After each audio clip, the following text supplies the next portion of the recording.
not a UFO researcher, and she has published some of the most extraordinary articles about the UFO phenomenon in the mainstream press that have ever been done.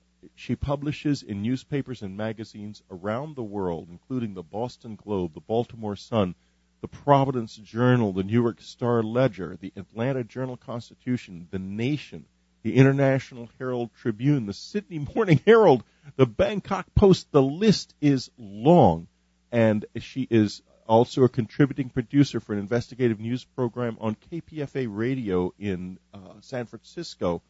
Her essays appear in Drugs, Society, and Behavior, in the Struggle for Democracy, Freedom, and Dignity. She is widely published and has also accomplished more, I think, in straightforward and correct reporting of UFO phenomena than anyone ever in the history of UFO journalism, such as it is. And in that area, there are only 2 or 3 people now who really stand out as experts.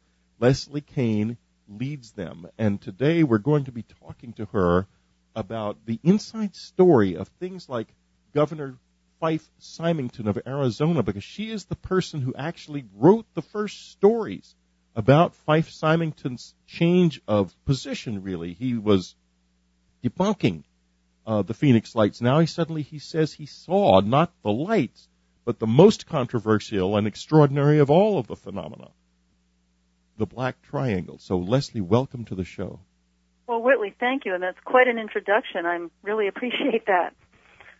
Well, I'm glad. And let's begin by talking about you and where you started with this, because it's been a few years that we've known each other.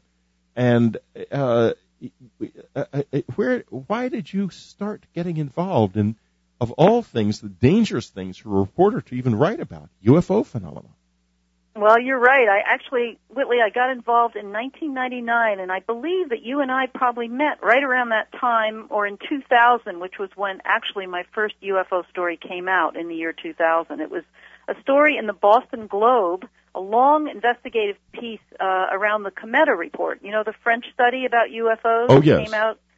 And the reason that's really how I got involved. I mean, for many years prior to that, I was a regular normal, quotes, normal investigative reporter, although I did work for a fairly radical radio station called KPFA. But I had covered a wide range of subjects and all kinds of news stories, and published in a lot of papers as a freelancer. So I already had a network of editors at various newspapers, particularly at the Boston Globe, that really liked my work, that trusted me as a good journalist.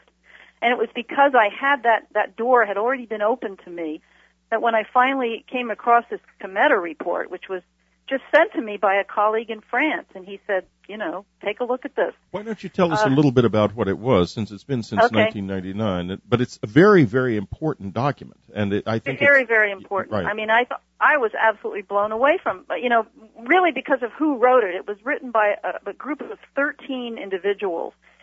There were probably 4 or 5 generals, some of them 4-stars. There was an admiral in the group. They were mainly retired military. There was a government agency that studies UFOs. They contributed to it. Scientists, engineers. But the most impressive thing was, and also the retired head of the equivalent of NASA in France. These people were still active, but they weren't officially representing the government. But so they did this 3-year study of all the UFO data from around the world, and they only looked at official data and pilot studies. It was not the guy on the street. This was government documents and pilot reports of sightings from all over the world. And after 3 years that all these people studied the data, they wrote a 90-page report, and it's called UFOs, What are we prepared for, I guess. And it was really from a national security perspective. And they came, what was really startling about the report, and the whole thing is really fascinating to read, but was that they came to the conclusion that the best hypothesis to explain what they had studied was the extraterrestrial hypothesis. And they actually put that out in black and white. And based on their conclusion of that fact, they did a lot of analysis about what this could mean, how it could affect society, what we need to do in terms of preparing for it, preparing our military not to try and shoot these things down, which is a big concern. So, what was really astounding was that a group of this caliber and this stature made a statement that they believed that the best hypothesis was the extraterrestrial hypothesis. And as a journalist, I recognized, my God, this is newsy. This is a news story. How could any journalist look at that and not recognize that? And yet, these are generals and admirals saying this. But Leslie, and yet, oh, by the way, folks, if you want to read this, you go to unknowncountry.com and input the search term COMETA, C-O-M-E-T-A, and you will find there the original article from 18 May 2001 that Leslie wrote. It is called, in our thing, Pilot Encounters with UFOs, Study Challenges, Secrecy, and Denial. And actually, Whitley, that's not the one. That's my second article. Oh, I'm sorry. No, I appreciate that you have it up there, but the actual Boston Globe story was 1 year before that. Oh, okay. Let me see if the we one have that that you're too. talking. Yeah, the one you're talking about, I'm happy to talk about. That was actually my second story. Is all about aviation safety issues. But the Boston Globe. Yeah, here it is. It's Leslie Kean, UFO theorists gain support abroad, and it's from 5/21/2000. That's it, exactly. Okay. And of course, I didn't write the headline; they do. So okay. Now, Leslie's website is freedomofinfo.org, and it is well worth visiting and looking at because you can find all of this there also. You can find out more about what Leslie does and who else is involved with her and how you may be able to become involved as well. So don't miss freedomofinfo.org. Now, Leslie, let's go on a little bit because the tone of the COMETA report is similar to the tone of Nick Pope, the British Ministry of Defense UFO analyst, who recently came out and said that there are national security implications.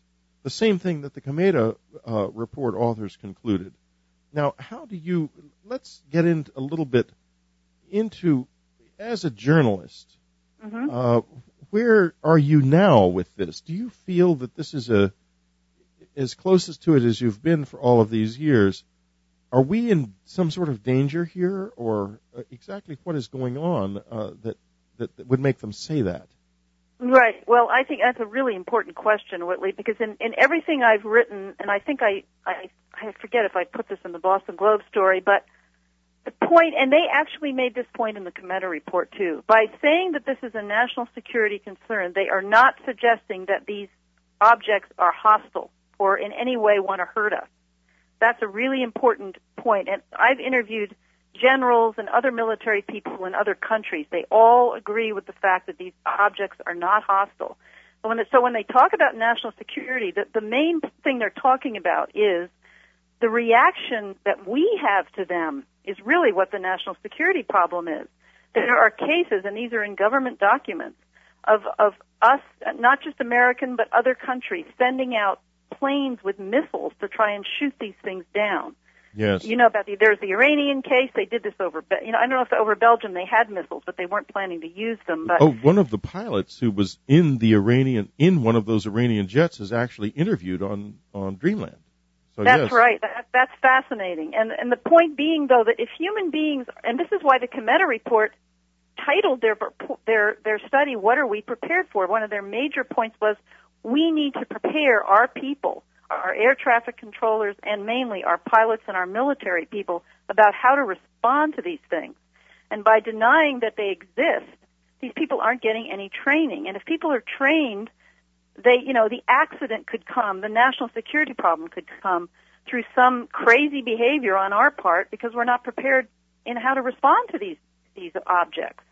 So if we become hostile to them, perhaps they would try and defend themselves, and then we'd be in big trouble. But it's not to suggest that the objects have never done anything in the sky. And, the abduction issue is a whole other thing, but they have never, tried to, maybe, actually there are probably some cases of planes that have disappeared, and there's some questions about that. I don't know much about that, but certainly never any cases of a UFO shooting at an American craft or any other craft. So I think it's really important not to see them as hostile, but yet we still have a national security issue here. because we're unprepared in how to handle the arrival of these things. And that could be dangerous. That's really the point. Does that make sense? Yeah, that makes a lot of sense. But as far as whether or not anything has been shot down, I don't think we know the answer to that question. I was when I grew up, the former commander of the air base where Captain Thomas Mantell crashed while in pursuit of a UFO lived across the street. I mean, a block away, and I used to play with his son. And it was quite an interesting neighborhood. There were any number of paperclip scientists living there down on the next street. And there was a house across the street and a couple of doors down where there was an FBI guy living. And then my father, who had been in military intelligence during the war, was there. And I think they were sort of watching over this uneasy little group of people on the next street. In any case, be that as it may, it could be that there has been more hostile response than we realize. Now, well, I think that's possible. It's possible because I think it would be very carefully hidden. I'm sure that the United States government hides this because of the fact that they can't control it. They are basically unwilling to speak about it because as soon as they do speak about it, then someone's going to ask, well, what about our airspace? And they're going to have to say, we have absolutely no control over this, and it won't be long before the elephant in the living room appears in the form of abductees. So they keep it hidden. Now, there is a profound disconnect involving this whole phenomenon. The beginning with the United States government denying it, the scientific community totally and completely unwilling to investigate it for what I think are essentially emotional reasons. And the press, now with a 60-year-long history of denial and debunking, I mean, I can understand where a newspaper like the Boston Globe, which has a very mixed bag about this, they've published stories on sort of both sides of the fence, might be willing to publish your story if it was well done, which they did do. But what about like the New York Times, which has proactively taken a stance that this, or the Washington Post, that this is all nonsense? I know. Well, that's the interesting thing is that I've published in many, many papers and about UFOs, but I've never, I have not been covered in the big papers, which are the New York Times, the Wall Street Journal, the LA Times. No, I mean, there's only, as a freelancer, for one thing, you don't really have access to those papers. It's very difficult for a freelancer even to access the lower level papers. But, and the New York Times is really closed-minded on UFOs, unfortunately. And so is the Washington Post, as you say. And I think the bigger the paper and the more connected it is to sort of, the establishment, because the establishment relies on these papers as sort of the authoritative voice, they're going to be less likely to take the risk to cover a subject like this than a smaller paper, which has less to lose. And the smaller papers also tend to be more concerned about, they're more concerned about the actual people that live in their districts, whereas those big national papers like the New York Times, it's just a different ballgame for them. Right. And they have the science section. The New York Times, every Tuesday they publish a science section. And yes. I remember once I wrote a story about crop circles. This was a number of years ago, in which it was pure science, and I just looked at, have there been scientific studies done on crop circles that suggest that it might be an anomaly? And the answer was yes, and I was citing, this, I don't know if you've looked at the stuff on Nancy Talbot's work, but a very high-level scientist, yes. I forget all his, more credentials than you could ever want from this guy. He was at Dartmouth or something, and he made this incredible statement about the energy and the anomalous qualities of these crop circles based on science. And the New York Times, I tried to get it in the science section. They absolutely, I remember they made the statement, the science editor said, crop circles are just like UFOs. We don't cover them. Well, exactly. Now let's stop right there because we've got to take a little break. We'll be right back. And when we get back, we're going to be talking about the incredibly important implications of this disconnect if the visitors if that's what they are, change their habits. We'll be right back.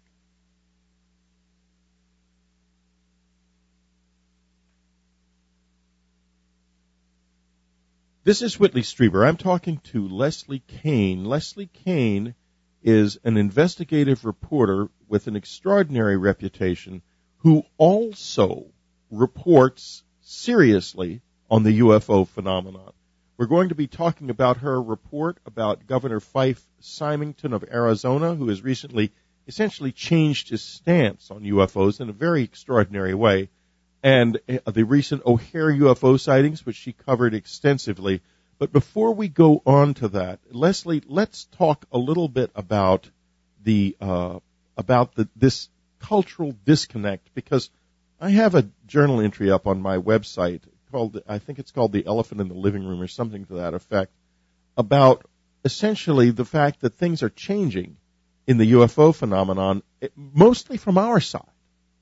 In that there are a number of events that have taken place recently. There have been some extraordinary UFO sightings and UFO-related events, but also some very authoritative people are coming out, like, for example, the French government has now gone beyond the Cometa report, which was quasi-governmental, I guess I would say. They weren't a governmental body, but there were certainly many government officials involved, to actually release its entire UFO file, revealing 25% unexplained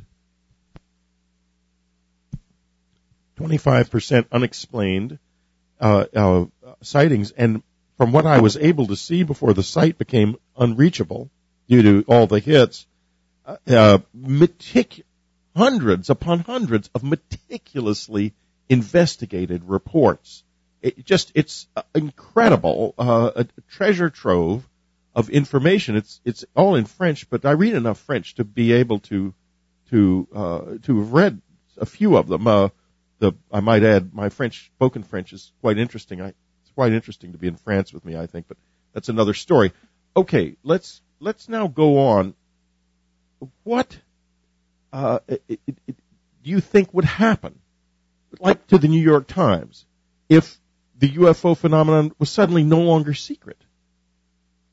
Well, you mean like if there was some dramatic event where it was unmistakable that that's what happens, or something like that? It's unmistakable now that there is somebody here from another world. And between Paul Hellier's disclosures, Fife Symington's statement, the French disclosures, the disclosures that recently occurred in the UK, deniability is over. You can't deny that there is some kind of an unknown phenomenon there. And to say now that on the part of the New York Times, we don't cover that, goes across a line to journalistic irresponsibility, because Fife Symington is a former governor of Arizona. I agree with you. Yeah, I don't know. And don't forget, they did say that to me. It was, it was probably in maybe 2002 or something. It was a long time ago. Whether they would still say that now, I have no idea. Well, and I agree with you. I mean, that's my point. I don't know. Maybe they will pick up the Symington story, because it's going to continue to build the story. It's not over yet. And when Out of the Blue comes out, there's going to be more, the film is going to be more of him on that. And we're working with him to get other material out, and he's going to really be involved with this now. So I hope it'll get to a point where the New York Times will have to cover it. I agree with you. I mean, the disconnect is absolutely phenomenal, not just, in the culture that we live in about this issue.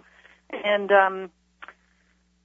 that's what I've been bumping my head against, for 7 years now, and trying to do these stories. And I'm always amazed. Well, I think you're making progress, Leslie. I think you're making progress. Your story on the Fife Symington and O'Hare UFO sightings are just extraordinary and powerful stories. A lot of people are aware of these stories. Leslie, yes, you're making progress. I believe you broke the Fife Symington story, didn't you? I did, yeah.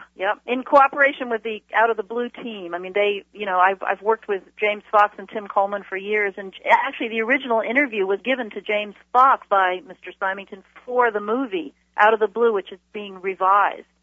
But working with them, I did break the story in the print media, and I wanted to do it around the time of the anniversary. So yeah, it was extremely exciting to do because it's a really big story, and I could certainly recognize the potential the story had. Because Governor Symington didn't say he saw the lights, which can easily be debunked as flares. I mean, they can't actually be debunked as flares, some of them, right, but they have been to the extent that it's a compromised aspect of what went on that night. However, what's not compromised and cannot be compromised is the gigantic black triangle that moved over the whole region, and this is what the governor saw. And that's what he saw. And I think what's really important, Whitley, which most media never do, is to make a distinction, and I did this briefly in my story, and this is absolutely crucial, between the sighting of the triangle, the one you just referred to, which occurred beginning around 8:15 and maybe lasted half an hour, 45 minutes. And that was a physical giant object without a doubt. Then at 10 o'clock, there were these other lights that were seen. And those are the videos that were 4 videos taken of those lights at 10 o'clock. Those are the ones we've been seeing for 10 years on TV. Every time they talk about the Phoenix lights, they show this row of lights. That video does not represent the actual physical object that was seen by thousands of people earlier in the evening. That's right. Very separate events. And that's an issue. You know, most of the media just mucks the two up. They say, oh, the Phoenix lights could have been flares and therefore blah, blah, blah, as you just pointed out. The 10 o'clock lights could have been flares. They probably were, in my opinion, because Bruce Maccabee did a detailed analysis of the 4 videos that were taken of those lights. But those are not what we're talking about when we're talking about the object and when we're talking about what Fife Symington saw. What he saw was about 2 hours earlier than those videos of those lights. So that distinction is just not made in the media, and it's infuriating, and it infuriates the witnesses that those two things get mixed up. And what's interesting to me is I made that distinction very clearly in my story. 1 week later, the Associated Press did their version of this story, and once again, those two things were mixed up. In the AP you suppose story, it's done on purpose? I just think they don't bother. They don't care. They don't bother to do their homework because it's so trivial. They just don't care. I mean, the AP, what's really interesting, Whitley, I originally tried to get my story out in the national media, on Fife Symington.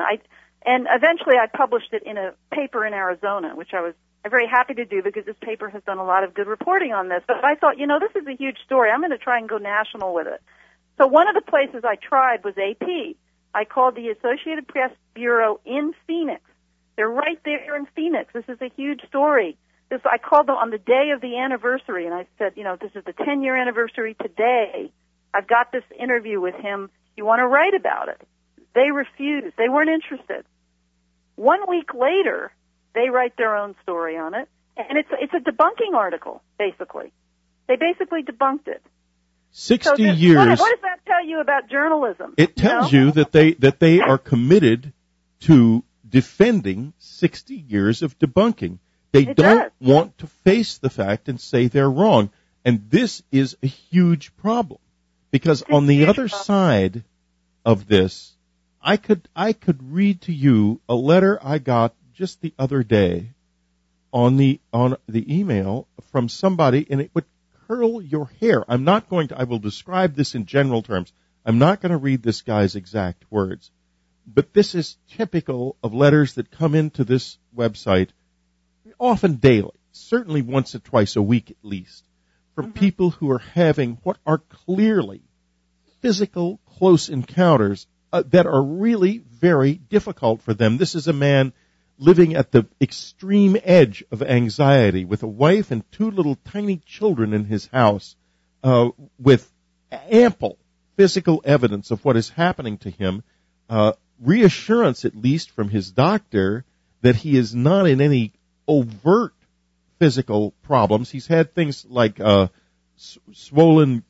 badly swollen groin, and has been tested and found that his testosterone level had dropped through the floor. Not the only male close encounter witness who's had that experience, and it comes back again. But the point is, there are physical signs that this man is really taking a beating, and he can't stop it.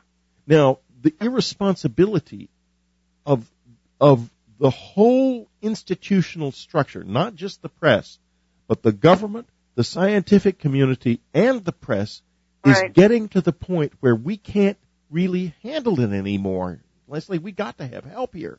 I know, it's true. It's true. And and so all we can do is just keep putting the pressure on. I mean, I don't know what else to do except to keep trying to get the news out there, Well, I've met so many people, Whitley, as have you, who have had experiences that are devastating and frightening to them. And it's a horrible tragedy, and it's just a horrible irresponsibility that the only people out there to help them are a few dedicated people such as yourself and Bud Hopkins, Dave Jacobs. Well, I mean people who actually work with the abductees, Well, somebody is here taking human sexual material.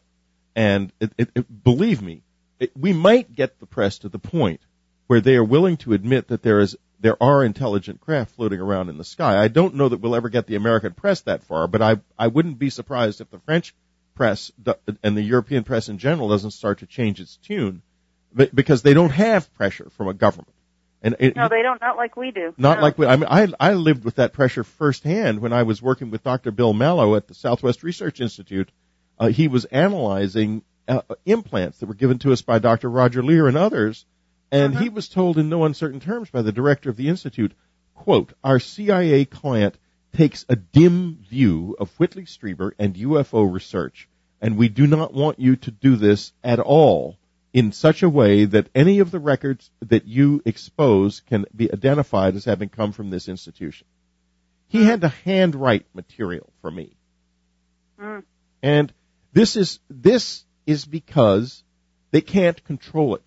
They know they can't. I agree with you. They can't control it. And so what are they supposed to do, So as long as the visitors remain secretive, the government can afford to remain secretive, with the downside that the scientific community never takes advantage of the wealth of knowledge of what's happening. Like, for example, in that man's body right now, if he was exposed to the right kind of testing, we could understand almost certainly what was being done to him and why. Almost certainly. The tragedy is, too, Whitley, is that there are researchers who would love to be able to work with this guy, but a lot of it is about people not having the funds to do the testing that's required to do the traveling. I mean, and not having all to do this stuff, they don't get paid. No one gets paid. So, if somebody, this man that you mentioned, if somebody wanted to work with him and, as you suggested, do the right kinds of testing, it would require going out there, spending time with him, getting him to the right lab. All of that is very expensive. Oh, very expensive. I believe that, it would be a couple of $100,000 to do the right kind of testing just on this one individual. And I think a lot of what really holds the research back is that very simple practical reality of that there are no funds available for the people that are interested to do the work required. And that's another, just a terrible, terrible situation. I mean, the scientists that are interested, and there are a handful of them, can't get the funding to do the work. Right. I mean, they're out on their own. They can't. No, they cannot get the funding. And the same is true for just simple UFO investigators. And, We've got to take a little break, Leslie. Leslie Kean's website, freedomofinfo.org. Freedomofinfo.org. Get involved. Go to that website. We'll be right back.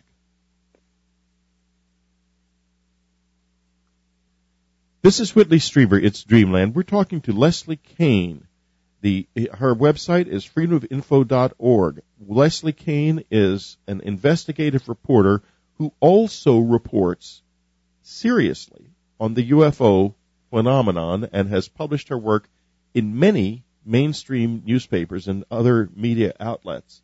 Leslie Kean is almost alone in this respect in the journalistic community. In fact, I think you might be alone. I think I probably am in terms of somebody who actually publishes articles in the mainstream press on a consistent basis. I mean, I've been focused on this now for about 7 years, so I don't know any other journalist that's, done that's been focused on this issue exclusively and gets the stories out in the mainstream press. Occasionally you have a little story pop up in here or there, but it's usually a terrible story, like this recent AP piece on Symington. I mean, the Associated Press and Reuters, they do cover UFO things, but they're short and they're usually fluff piece is tinged with Yes. ridicule, and they don't give enough information. They don't give any context for it. It's appalling. This is the most important thing that's ever happened to the human species, without question. Absolutely. And the reason, look at this. What's being done? Yeah, go ahead. No, go ahead. What? No, I just have an advantage in covering this in that I am somebody that really knows the UFO issue pretty well by now. And so, for instance, when the O'Hare story broke, and I thought that the Chicago Tribune did a very good job, John Hilkovich did a good job of laying out the facts of actually what happened that day at O'Hare Airport.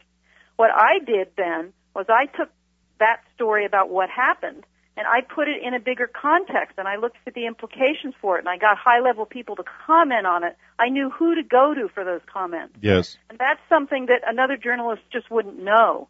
So I think I have a unique role to play, and that I'm all set up to bring the best voices and the knowledge that I have and all the connections that I have to bring them into a story. And somebody like John Hilkovich, who's never written about UFOs before, wouldn't have that background. So in that sense, I think I am in a unique position to cover this issue, and that's why I get so frustrated by these fluff pieces that come out where these people don't know anything. And they won't publish my story, but they'll go ahead and write their own fluff piece, and then that fluff piece gets picked up. AP was picked up by Fox. It was picked up by MSNBC, everywhere. That's the story that gets picked up. That gets picked up because they have a commitment. They don't want to be wrong. And they've been doing this for so long, it's become entrenched into the culture of the media. They are wrong. Maybe some of them even know that, but I very much doubt that because, quite frankly, I've met a lot of people in the general media, and with very few exceptions, you're not meeting the best people. They're not the strongest minds in the world. They are usually desperate, running very hard to keep their jobs, and not too likely to do anything that might cause a raised eyebrow overhead. Now, Leslie was just a moment ago referring to some of the ways that she expanded the O'Hare story, and I would just like to quote from this because it's very important. It gives you an idea of why what she does is so important. She mentions in her story the Chicago Tribune transportation reporter John Hilkovich's statement, quote, "The witness credibility is beyond question." Now, this statement on Hilkovich's part is going to enter the culture of the media. But now, because of Leslie, so is this. Quote, "The safety implications of any vehicle operating at low altitude over a major airport outside the authority of air traffic control are obvious," says NASA aviation expert Brian E. Smith, and then goes on to say, "Managers should want to hear about such vehicle operations before they become accidents or disasters." Now, that quote is what Leslie Kean does, which is so important, and which no other journalist is doing in this phenomenon. Right, and, Brian Smith is somebody who, I've had in my back pocket for a number of years. I quoted him in the story that you referred to earlier about aviation safety, and he's a high-level expert on aviation safety at NASA who really sees, that this is a real issue here. And that's the point I was making. Another journalist wouldn't know that Brian Smith even exists or that he is somebody that would comment on this in the way that's really helpful. So he's been absolutely a terrific support and made great statements. The other one is John Callahan, who I quoted in this O'Hare piece. Yes. Who was the division chief of accidents and investigations for the FAA during the 80s. This is the number 3, the third from the top, highest level position in all of the FAA. Extremely high level. He's a high level government official who was intimately involved with the UFO incident over Alaska in 1986 and completely sees the whole picture of how the FAA covers these things up. And he's furious about it. And I think the quotes he made, I love this quote he made, which I put in the story. I point out the fact that he says that the government response to the O'Hare UFO is predictable. And then he says, this is in quotes, this is John Callahan, "The FAA will offer a host of other explanations as if wearing a blindfold. It's always something else, so it can't be what it is."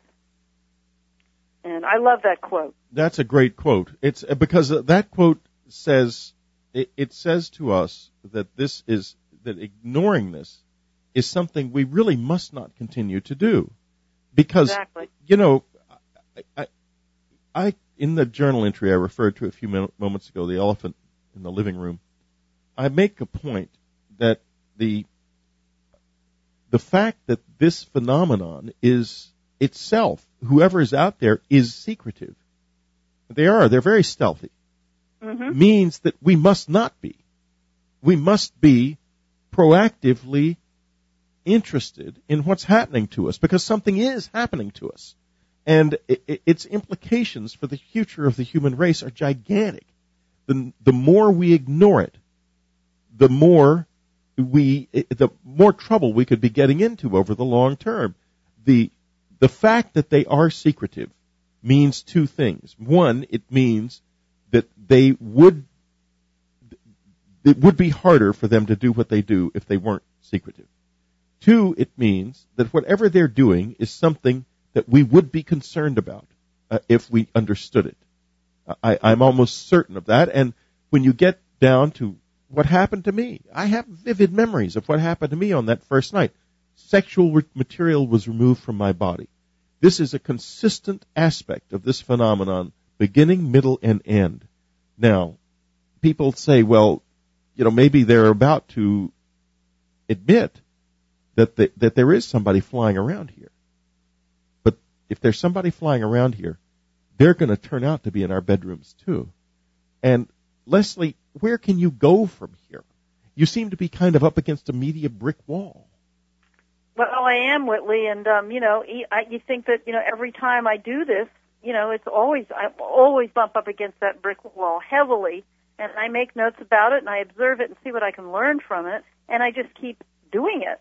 I mean, I don't know what else to do. I think that this is the role that I'm to play in this whole big issue. Everybody has a role to play, and mine is to try to, publish stories that are accurate and that present, intelligent information about what's going on. And I just keep bumping at my head, and I think the Steinman story is sort of an exception. It's probably, of all the stories I've done, I would have to say this is absolutely true, and without doubt, it's a bigger story in terms of the coverage that it's received since I published the initial story.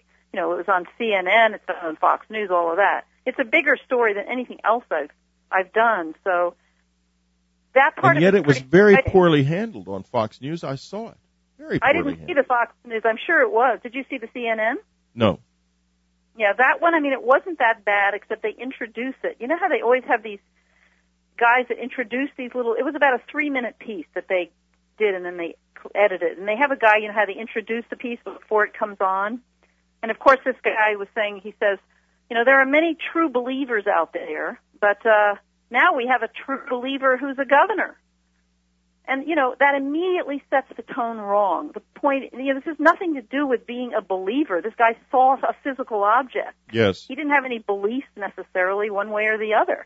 And so they immediately set the piece up in a stupid way.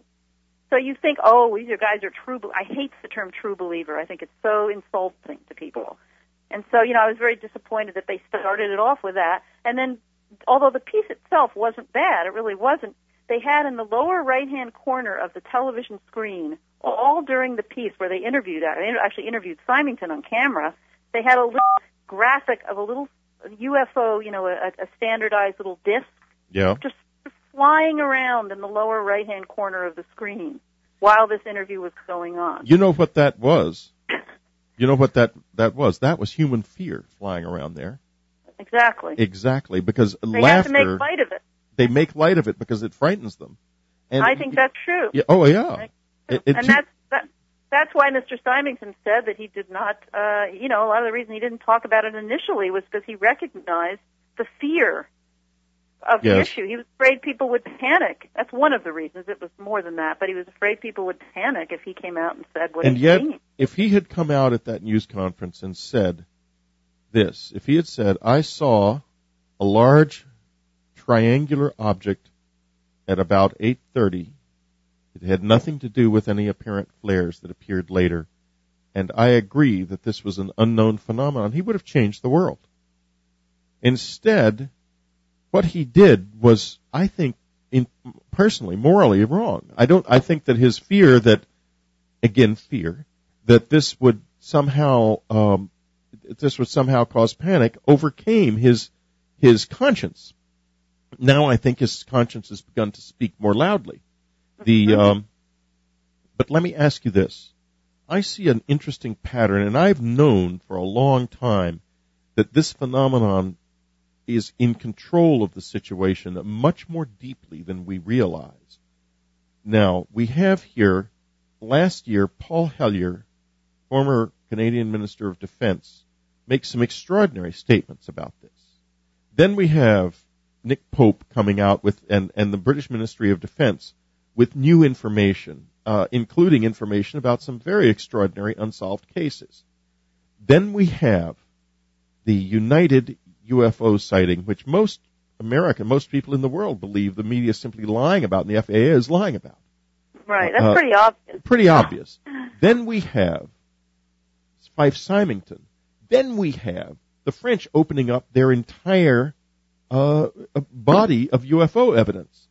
Now, do we have here a pattern that is being supported by the phenomenon itself that's leading toward disclosure? Do you have any sense of that at all? I just don't know. I mean, because I don't know how to interpret the phenomenon itself. I mean, that's more your department. My department is really just to look at the facts of what's out there. In terms of, whether the phenomenon is in control or what's actually going on that level, I feel I'm in no position to know anything about, really. But I think it's extremely true what you're saying, Whitley, that all these things seem to be happening at once. Yes. And, and it seemed like for years before that there was really not much happening at all. No. Sort of a dry spell, and everybody was sort of saying, oh, ho-hum, nothing's going on. And now we have this sort of blast of very interesting developments. And, I don't know where it's going to lead. I mean, usually these things have their moment, and then they fade, Yes, that's been the pattern all along. Like the Belgian incidents in 1989 were just absolutely extraordinary, and then they faded. They fade, and I suspect that will happen again, unless I just suspect it will happen again, but it's never changed. know. No, I think this time it's changed fundamentally. It's changed you never know. fundamentally in the following way. There are now a number of authoritative voices speaking out on behalf of this phenomenon in one way or another, and that has not been true before, because the number of authoritative voices, starting with Lord Hill Norton. Lord Hill Norton, yes, some years ago, and now adding all of this, the Cometa report and all of this, the recent things. It's quite a list. I agree with you. A huge list now, and we didn't have that basis before. That's true. The list is accumulating, but the thing is, Lord Hill Norton's been on record for years and years and years. I've always been astounded why people don't take him. Why he doesn't set off a whole investigation just from his statements alone. Well, here he is, the admiral of the fleet. Or whatever. I mean, such a high-level guy, and nobody. In America, anyway, nothing ever happened as a result of what he had to say, unfortunately. Nothing did, because here's the extraordinary thing. The media doesn't believe the United States government about virtually anything it says, except this. And about this, they believe in everything it says, no matter how silly. They won't question. It's true. And because they have their own issues around this, as you pointed out, I think people just do not want to deal with the possibility that we could have being visited from other worlds. I mean, I don't think most people want to take that on. It's just too big. Well, the average person does. The problem is that the intellectual community, the people who are empowered by the culture, power. Right. But let's be specific. The people who are empowered by their position in the culture. In other words, the people whose educations and whose define their roles, the PhDs, the scientists, the journalists, the government officials, they are the ones who stand to be profoundly undercut by this. Now, back when the Spaniards showed up in Cusco, when Pizarro showed up in Cusco, they were silenced. The advisors to the Inca emperor were silent. they fell silent when the Spaniards arrived. And this is the problem. We can't have that silence happening again. But what we are having right now is, in effect, the same silence. Denial is simply another form of that silence. We need these people. The evidence is there. The knowledge that can be gained from the evidence that's available right now is huge. But they won't look at it because it's You're right. I know. too overwhelmingly fearful to think to themselves, we actually are not the top dogs here. Our frontier is not the real frontier. The real frontier is so far away we can't even imagine it. That's hard. Right. Listen, we're going to take another little break. This is Whitley Strieber talking to Leslie Kean about her adventures in reporting the UFO phenomenon credibly from the standpoint of an investigative journalist. Her website, freedomofinfo.org. Don't miss it. We'll be right back.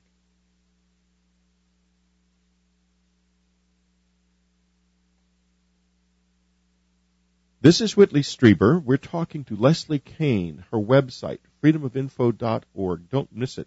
You can also find out a lot about her work, and a lot of her work, in fact, on unknowncountry.com. We publish Leslie's material whenever we get permission to do so with pride, and it is the best investigative journalism being done on the UFO phenomenon by any reporter. Richard Dolan is a scholar, and he's doing superb work also on this, but from a scholarly standpoint. And but in terms of reporters, Leslie is far and away the leader. Now, Leslie, I want to go a little bit beyond reporting. I know it's a direction you probably don't want to go in, but do it for us anyway.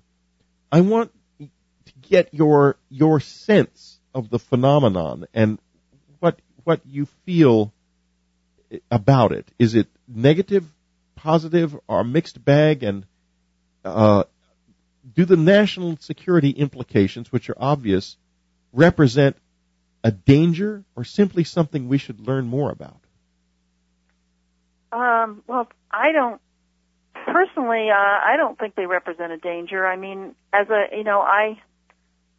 you mentioned, maybe there's been a few random incidences where an accident we don't really know if somebody they may have become hostile or something, but personally, I feel, there's no question that there is a phenomenon and we can only benefit by knowing more about it. I don't feel frightened of it because what's the point? It's happening, So, I don't have a lot of real profound insight to offer you on this, I don't think, but I just feel that, the average person does accept this already as real. And, yes. As you pointed out, it's really the establishment that are the ones that are, preventing it from coming out, and the ones that have the most to lose and the most fear. Yes. So, they're coming from a different perspective than the average person is. But I kind of agree with the people I've interviewed in other countries who have studied this phenomenon, such as the Kemetic people, who don't feel that they really are any kind of a threat to us. They don't feel that way. These are military people who have studied this and have been have had their own military planes encountering these objects. They do not feel that these flying saucers or whatever shape they take are a threat. So I'm going to accept their opinion because they've been probably the closer to this than anyone, and the pilots as well, who have had so many encounters close up with these objects. And, they don't describe them as frightening experiences, except they have a near collision. There are some cases of near collisions, but the UFOs they always avoid doing anything harmful to the airplanes. Have you ever considered doing any investigative research work in the abductee phenomenon? Well, I'm very interested in that phenomenon, and I have met many people who have been involved with it and who are involved with it. And the problem for me is the way I see this, is that we have to it's sort of like you have to take the first step first with the people out there who are so resistant to this issue. The first step is to get people to accept that there is something in the sky and we don't know what it is. That's like nursery school level UFO 101, right. And I see that there's so much more to the issue than that, but I also know, and I've been advised by very sophisticated public relations people in Washington who have helped me with this stuff, that the first step is to just get people to see right. as I just said, that there are objects in the sky, and not even to say that they're extraterrestrial. It's just to say, my God, look what's going on in our skies. I wonder what these things are. And I have to get that point out first. And that is not, even that basic, simple truth, which you've pointed out, is so well back, absolutely irrefutable. Yes, and I can see where you're coming from. It makes a lot of sense. But I have to start with that. And if I were to write about anything about, like, abduction, which these people, the people in power, which are the ones I'm trying to reach ultimately, those people can absolutely not accept that. They would just back away from this so fast. Yes. If I tried to talk about you would have, that, in effect, gone a bridge too far. Exactly, and I Right. wouldn't be taken seriously. And the reason I have been taken seriously and I've been able to publish as well as I have is because I'm very careful about what I say, and I will only say things that, I think that these people can accept, that they're so well backed up, and they're not far out, quotes far out, the way abductions are. I mean, that's just another level. They're gonna be 3 times as scared of that as they're going to be of accepting that, a pilot at O'Hare Airport saw a disc. I mean, even that is hard for people to get, and that's Yes. the level that I have to stay focused on. But it's not that I don't have a great deal of respect for the whole abduction phenomenon. I just don't feel it's my role in all of this to be focusing on that. I got to play the part I've got to play here. I think you're absolutely right. I think you could destroy what you've built if you started to focus on that, in fact. And it's unfortunate that that's the case, but it's true. Like, for example, the man I spoke about in very general terms earlier, very general terms, I spoke about him in those general terms because who knows how it might affect his life if it was known that he came out. But I will say something about the inner phenomenon. There's an outer phenomenon, which is the UFO phenomenon, and then there's an inner phenomenon, which is the abduction and close encounter phenomenon. There are people, and this phenomenon involves the extraction of sexual material from human beings, in my opinion.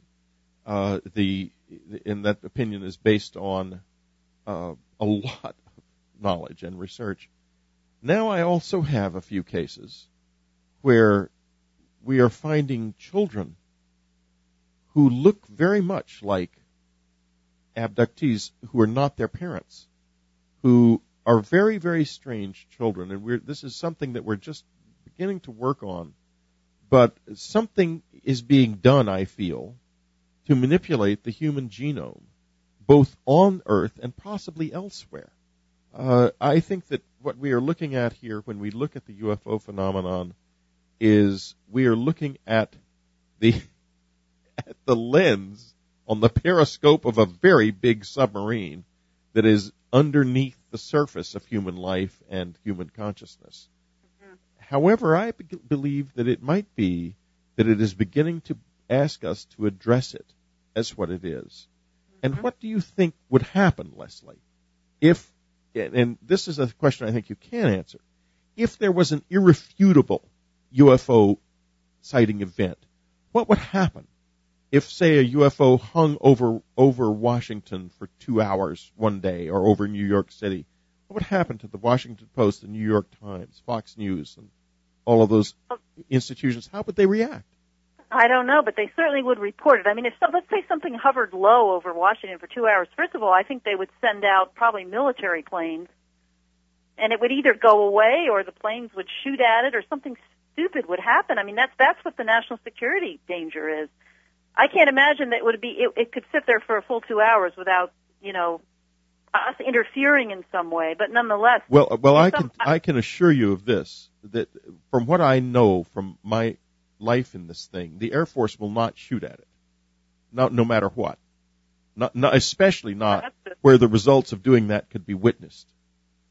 Okay, well, I know that there have been cases where, planes have been sent out armed, and if they had ever gotten close enough, who knows whether they might have tried to shoot at it. Certainly in that case over Iran, that very famous 1976 case, those pilots did attempt to fire a missile, and they weren't able to use their equipment. That's the last minute. That's correct. So maybe that would happen in any, probably, certainly the UFOs are in control. That's no question. If there was a disc, it would certainly be in control of whatever happened. So I don't know about that, but yeah, certainly if it was sitting over Washington and it was close enough and everybody saw it for 2 hours, these papers would report it. There's no doubt. They would be forced to report it. They would have no choice. Now I wonder what would happen. I don't see why they didn't. I think the O'Hare incident. I guess the disc just wasn't there long enough. Because if it's there for 2 hours, you can bring cameras out and you can do all kinds of things.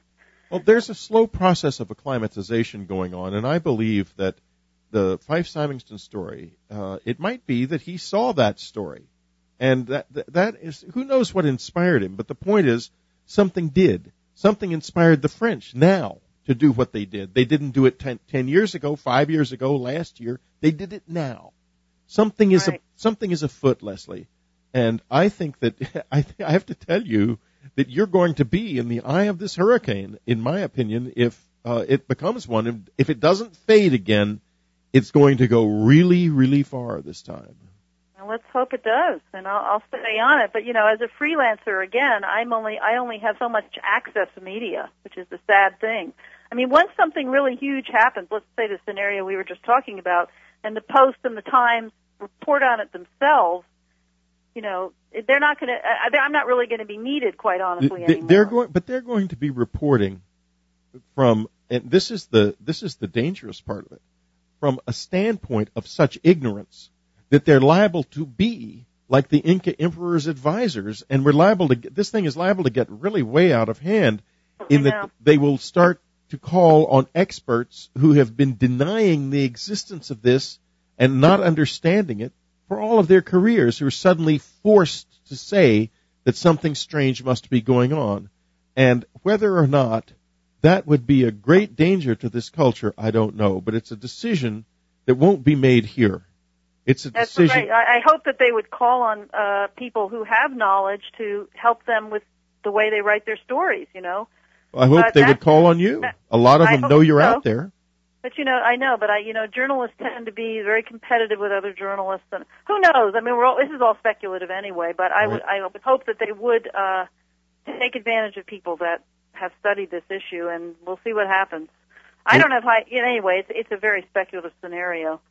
We have been talking to Leslie Kean, investigative reporter who also reports with great expertise on the UFO phenomenon, the only reporter in the world who does this. Visit her website, freedomofinfo.org. Next up on Dreamland, Linda Moulton Howe.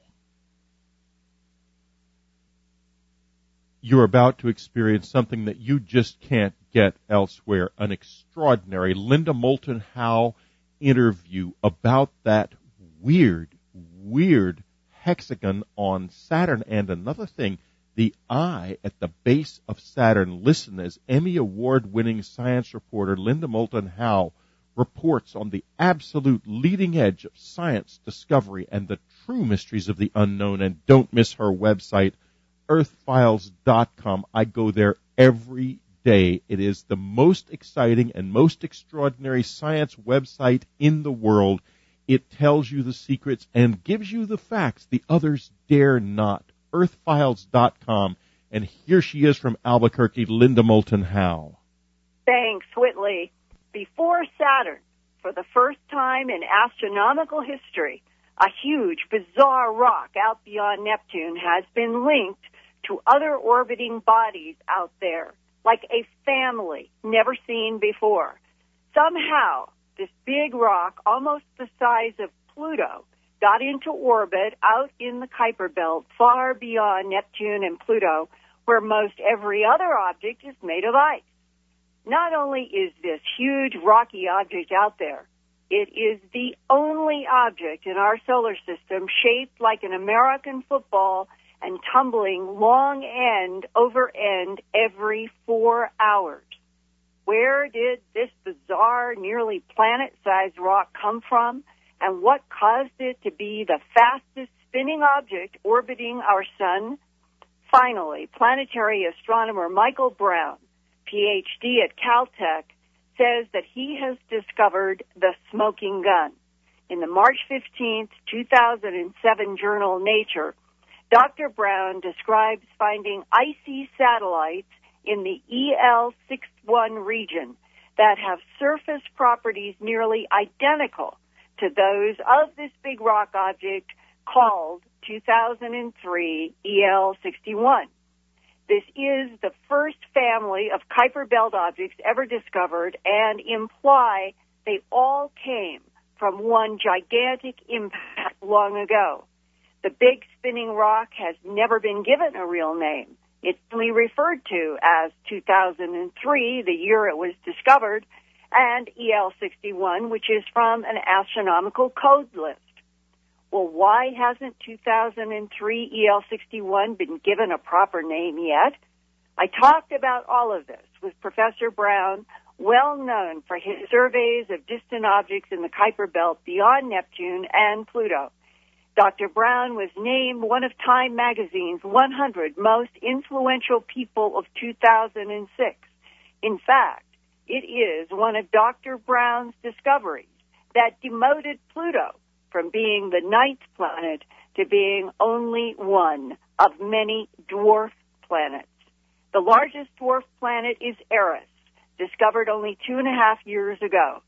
Second in size now is Pluto, and the third largest dwarf planet is the very bizarre 2003 EL61 that is still challenging Dr. Brown. This was one of the biggest surprises. We have always assumed that everything that we see out there is essentially half ice and half rock.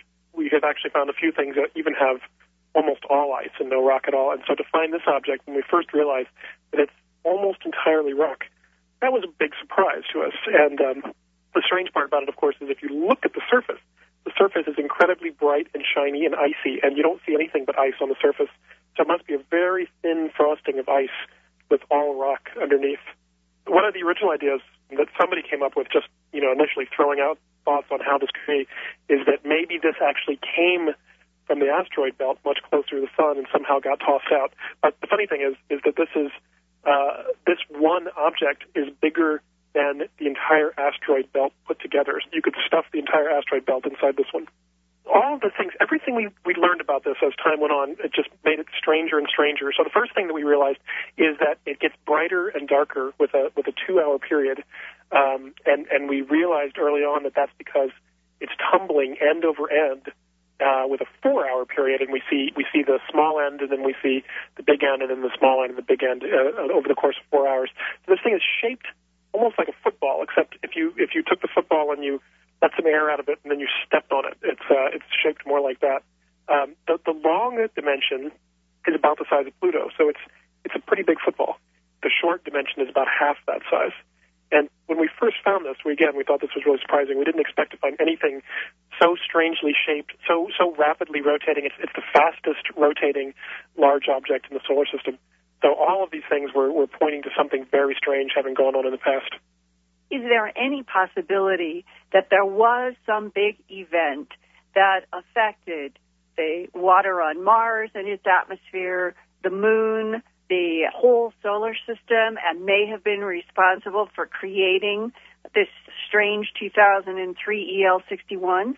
There were many large bodies in the asteroid belt, other asteroids that collided with each other, that collided with planets, things even like the body that was the size of Mars that hit the Earth, that led to the moon being spun off the Earth.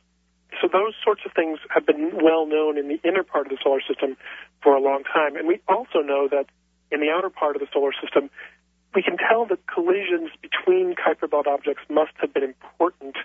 They appear to have been grinding down the objects to smaller sizes, but we just had no direct evidence. We had no smoking gun that this had ever happened until this object.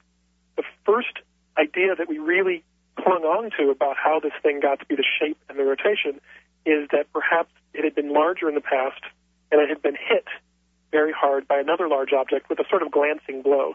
And that glancing blow would have led it to spin, and that spin itself would have pulled it out into the shape like the football. The same glancing blow could have knocked off a lot of the ice that would have been around, and it hit something that was maybe 60% of its size at a tremendous speed, many hundreds of miles an hour. slamming into it, and that gave it the energy to remove all the ice, to make it spin, to give it that crazy shape. The interesting thing that we learned, once we had the idea that this thing had been hit, most people didn't believe the idea because you could easily calculate the probability that such a large thing would hit another large thing, and you get something like there's 1 chance out of 10 million that this would happen, and that's pretty low odds. So most people sort of discarded the hypothesis. But the big new piece of data that we just came up with is that we actually found the other pieces that used to be part of 2003 EL-61. We found a family of icy Kuiper belt objects that are pure ice. We have EL-61, which is almost pure rock, and we have these new objects which are almost pure ice that are in orbits very closely related to the original 2003 EL-61 orbit.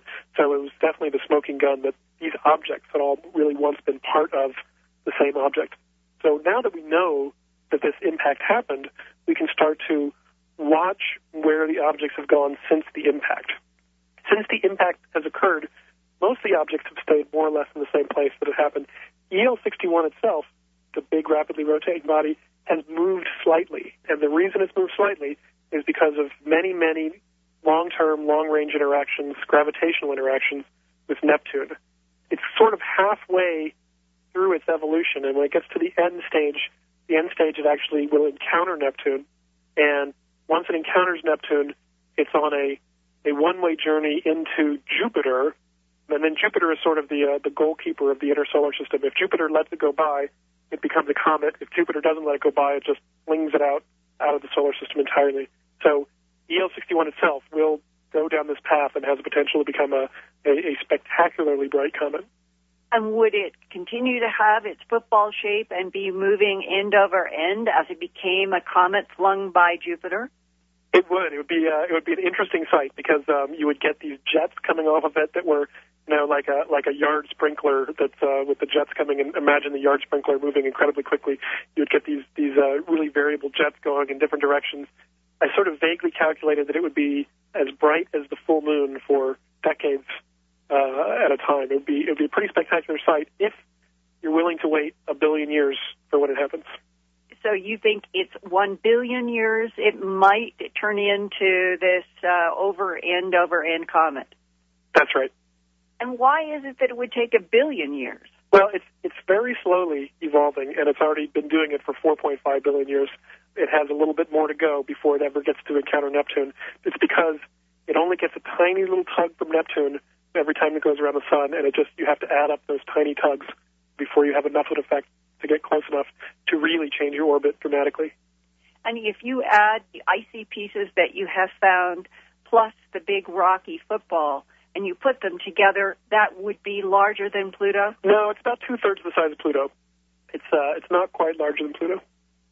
And when is it going to get a name? That is an excellent question. I don't know the answer to that. We submitted a name 6 months ago now to the International Astronomical Union, and the International Astronomical Union has not said a word. So we don't know. And you can't even talk about the name you've submitted? I can at least tell you that the name itself that we submitted is from Hawaiian mythology. It's a name for both the main object, the 2 moons that go around it, and for the entire family all go together. So it's a nice combination. We hope they accept it, but they have been a little bit slow. But why would they not just name this large object? It is because it's a sordid story. It's because this is the object that most people don't remember, luckily, but 2.5 years ago when we first announced the existence of the large object of Eris, the one bigger than Pluto, the day before another group had announced the existence of this other object, and in fact it was 2003 EL-61. We thought that they had legitimately discovered it, so we supported their discovery, and we supported them as the discoverers, even though we had actually discovered it ourselves earlier. We hadn't announced the discovery. And the way science works, I think rightly so, is that whoever announces the discovery first is the one who actually officially gets to be the discoverer. But we learned later that they hadn't actually discovered it. They had only discovered our website that told where it was.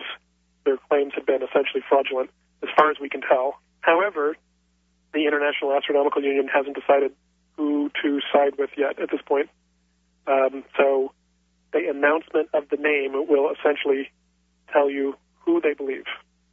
And do you expect that to happen any time this year? I have zero idea. Beyond Pluto now, what is the largest object in the solar system out there beyond Neptune? That's still Eris. Eris, the one that we discovered a little more than 2 years ago. It's the one that caused poor Pluto to get demoted. And it is how much bigger than Pluto? Not much bigger. It's actually only about 5% bigger than Pluto. It's about 25% more massive than Pluto. It's clearly heavier, although just barely bigger. And is it all ice or ice and rock? No, it's like Pluto. It's about half ice and half rock. Is Eris defined as a planet or as a Kuiper Belt object? Definitely Kuiper Belt object. I mean, the current definition puts both Pluto and Eris as dwarf planets, and I think that's a very good place for them. Dwarf planets who are members of the Kuiper Belt. And what is the main distinction now between a dwarf planet and one of the main planets? Just purely size. It's a combination of size and whether you reside in one of these belts. Things in the asteroid belt, things in the Kuiper Belt are not legitimate planets. Large objects that are outside these belts are planets. What are you working on now that excites you the most? We are continuing. We're looking for more of these very distant, very large objects, and the hope is that we've really just hit the tip of the iceberg, and we'll continue to find more. And you think that there would be other objects out in the Kuiper Belt and beyond that would be as large or larger than Pluto? Not in the Kuiper Belt, but definitely beyond the Kuiper Belt, so that's where we're looking now. And you want to try to find them because? For two big reasons. One is that by finding these things that are left over from the creation of the solar system, we are learning about what was there back when the solar system formed and where it was. And two is that the big ones are the ones that we can study in the most detail, so we're learning more about the processes that are involved in making a large, icy, planet-sized thing and what happens geologically. I thought that I would fill in some of the gaps that Professor Brown politely left out about the dispute over 2003 EL-61's discovery. 4 years ago, Dr. Brown and his team had been observing the strange object for 6 months, trying to better understand EL-61's odd shape and the rapid rotation before announcing their find. And then suddenly, astronomers at the Sierra Nevada Observatory in Spain, led by José Luis Ortiz Moreno, claimed EL-61 was their discovery. However, further investigation showed that a website containing archives of where the Brown team telescopes had been pointed while tracking 2003 EL-61 had been accessed 8 times in the 3 days preceding Ortiz Moreno's announcement. Further, computers with IP addresses were traced back to the website of the Institute of Astrophysics in Andalusia, Spain, where Ortiz Moreno works. That was a week after Professor Brown had published an abstract for an upcoming conference at which he had planned to announce the discovery of 2003 EL-61. Dr. Brown's abstract referred to 2003 EL-61 by a code which was the same code used in the online telescope logs. It was learned that the Andalusia computers had accessed those telescope logs containing that code directly instead of through Dr. Brown's research homepage. When Ortiz Moreno was asked about his online activity, Ortiz emailed back to Dr. Brown that the professor was, quote, hiding objects, unquote, and that, quote, the only reason why we are now exchanging email is because you did not report your object, unquote. As Dr. Brown has pointed out, such an accusation contradicts the accepted scientific practice of analyzing one's research until there is some confidence that data is accurate and then submitting it for peer review prior to any public announcement. And the big rock was so bizarre that Dr. Brown and his team wanted to be extremely careful before they made their announcement. Although the matter has not yet been settled, Professor Brown has petitioned the International Astronomical Union to credit his team rather than Ortiz Moreno as the discoverers of 2003 EL-61. At least one authority within the IAU has indicated that Dr. Brown's team will end up being recognized as the discoverers, and the strange spinning football out there will finally have a name beyond numbers and letters. Now, as if our solar system could not be more strange, Saturn continues to amaze everyone. It was only a few months ago that the Cassini spacecraft photographed the ringed planet South Pole, which looks like a huge eye staring out into space. And that is thought to be shaped by waves of south polar winds. In the past 6 months, for the first time since Voyager's flybys of Saturn in the early 1980s, Saturn's North Pole has been clearly seen in both visual and infrared spectrometry. There, in all of its baffling glory, is a six-sided hexagon nearly 15,000 miles across and 60 miles deep, apparently created by north polar winds that have been blowing in this hexagonal shape for at least 2 decades. Saturn's North Pole hexagon is so big that nearly 4 planet Earths could fit inside. Kevin Baines, Ph.D. and atmospheric physicist with Cassini's Visual and Infrared Mapping Spectrometer team at NASA's Jet Propulsion Lab, told reporters earlier this week, quote, "This is a very strange feature lying in a precise geometric fashion with 6 nearly equally straight sides. We've never seen anything like this on any other planet. Indeed, Saturn's thick atmosphere, where circle-shaped waves dominate, is perhaps the last place that you would expect to see such a 6-sided geometric figure. And yet, there it is," unquote. You can see images from Dr. Brown's 2003 EL61 research in my Earth Files report. There's a hot link from the headlines page at www.earthfiles.com.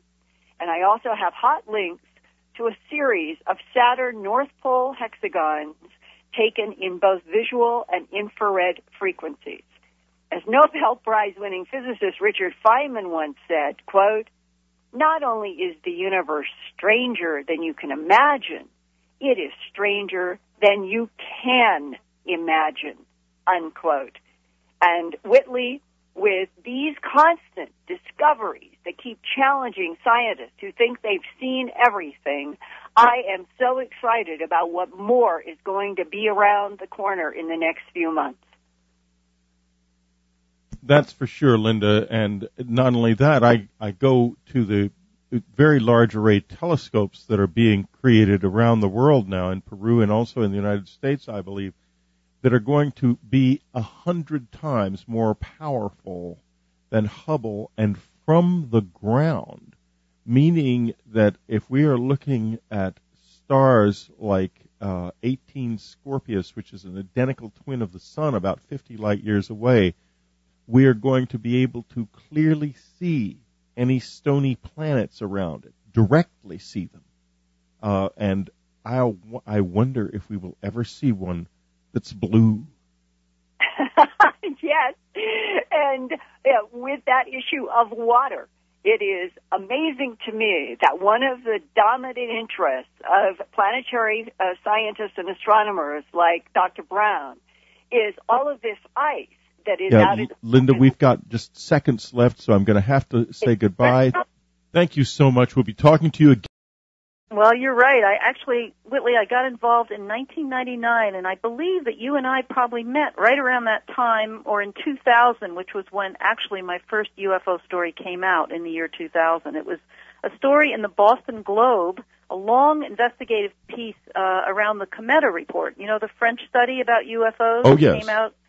And the reason that's really how I got involved. I mean, for many years prior to that, I was a regular, normal, quotes, normal investigative reporter, although I did work for a fairly radical radio station called KPFA. But I had covered a wide range of subjects and all kinds of news stories and published in a lot of papers as a freelancer. So I already had a network of editors at various newspapers particularly at the Boston Globe, that really liked my work, that trusted me as a good journalist. And it was because I had that door had already been opened to me that when I finally came across this Cometa report, which was just sent to me by a colleague in France, and he said, take a look at this. Why don't you tell us a little bit about what it was, since it's been since okay. 1999? But it's a very, very important document, and I think very, very important. Right. I mean, I was absolutely blown away from, really because of who wrote it. It was written by a group of 13 individuals. There were probably 4 or 5 generals, some of them 4 stars. There was an admiral in the group. They were mainly retired military. There was the government agency that studies UFOs. They contributed to it. Scientists, engineers. But the most impressive thing was, and also the retired head of the equivalent of NASA in France. These people were still active, but they weren't officially representing the government. But so they did this 3-year study of all the UFO data from around the world, and they only looked at official data and pilot studies. It was not the guy on the street. This was government documents and pilot reports of sightings from all over the world. And after 3 years that all these people studied the data, they wrote a 90-page report, and it's called UFOs. You can find all of this there also. You can find out more about what Leslie does and who else is involved with her and how you may be able to become involved as well. So don't miss freedomofinfo.org. Now, Leslie, let's go on a little bit, because the tone of the Cometa report is similar to the tone of Nick Pope, the British Ministry of Defense UFO analyst, who recently came out and said that there are national security implications. The same thing that the Cometa report authors concluded. Now, let's get into a little bit into, as a journalist, where are you now with this? Do you feel that this is as closest to it as you've been for all of these years? Are we in some sort of danger here, or exactly what is going on that would make them say that? Right. Well, I think that's a really important question, Whitley, because in everything I've written, and I think I forget if I put this in the Boston Globe story, but the point, and they actually made this point in the Cometa report too, by saying that this is a national security concern, they are not suggesting that these objects are hostile or in any way want to hurt us. That's a really important point. And I've interviewed generals and other military people in other countries. They all agree with the fact that these objects are not hostile. So when they talk about national security, the main thing they're talking about is the reaction that we have to them is really what the national security problem is. There are cases, and these are in government documents, of us, not just American, but other countries, sending out planes with missiles to try and shoot these things down. Yes. You know about there's the Iranian case. They did this over, I don't know if over Belgium they had missiles, but they weren't planning to use them. But one of the pilots who was in one of those Iranian jets is actually interviewed on Dreamland. So that's yes. right. That's fascinating. And the point being, though, that if human beings, and this is why the Cometa report, what are we prepared for, I guess, and it was really from a national security perspective. And they came, what was really startling about the report, and the whole thing is really fascinating to read, but was that they came to the conclusion that the best hypothesis to explain what they had studied was the extraterrestrial hypothesis. And they actually put that out in black and white. And based on their conclusion of that fact, they did a lot of analysis about what this could mean, how it could affect society, what we need to do in terms of preparing for it, preparing our military not to try and shoot these things down, which is a big concern. So, what was really astounding was that a group of this caliber and this stature made a statement that they believed that the best hypothesis was the extraterrestrial hypothesis.